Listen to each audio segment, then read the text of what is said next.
Learning a new language can be difficult and tedious. Some people wonder how they learned their first language without hesitation, but when getting to know a new language, it seems to be a long process. This video will show you different language learning theories that have discussed how people acquired language. Hopefully, this will help teachers and learners to find strategies to facilitate learning. The first theory is behaviorism. This theory is mainly associated with B.F. Skinner. It describes language learning as a repetitive process in which reinforcement and imitation are key elements to learn. According to this theory, children mimic what they hear, and if they are rewarded for getting the information right, they'll continue with the same language habits. Take a look at the following example. Learners seem to have a positive attitude if they are given stickers, sweets, or kudos. You can also notice this theory through the use of total physical response when teaching verbs.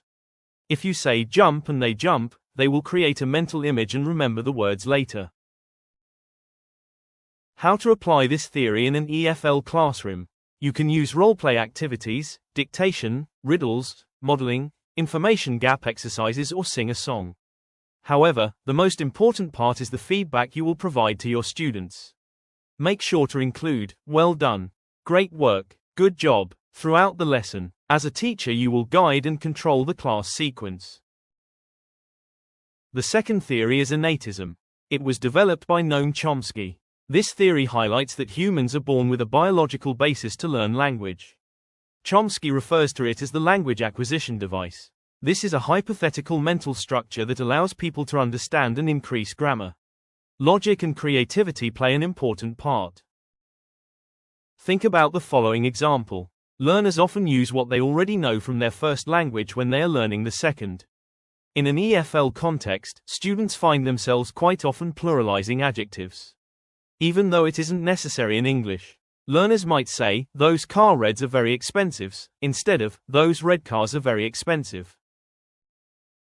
How can you use this theory in your classroom? You'll need to include real-world tasks, though role-play.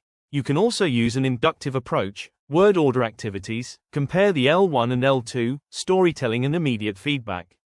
This theory also fosters self-correction and emphasizes fluency and grammar over memorization. Interactionism is a language learning theory shaped by Lev Vygotsky. It highlights that we learn through social interaction, by talking, listening, and collaborating. Vygotsky introduced the idea of the zone of proximal development, or ZPD. It's the space between what a learner can do alone and what they can achieve with guidance.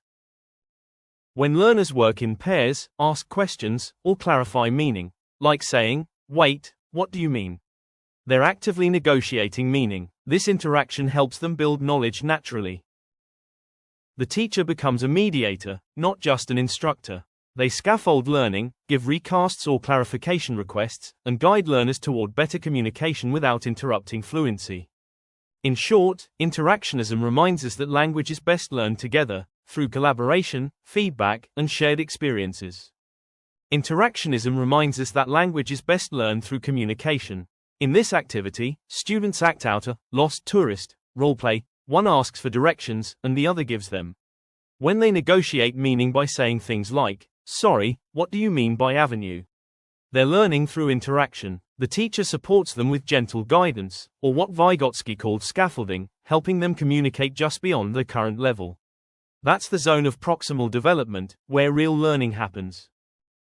Interlanguage theory, proposed by Larry Salinka in 1972, explains how learners create a unique system between their first language and the target language. This temporary language system is called interlanguage. It's not a collection of mistakes, it's a sign of progress. Learners test hypotheses, adjust rules, and refine their language over time. Teachers act as facilitators and diagnosticians. They don't just correct errors, they analyze them to understand each student's development. Activities like translation challenges, storytelling, or peer correction help learners notice differences, reflect, and grow more confident. Interlanguage reminds us that every error is a step forward. Language learning is not about perfection, it's about evolution.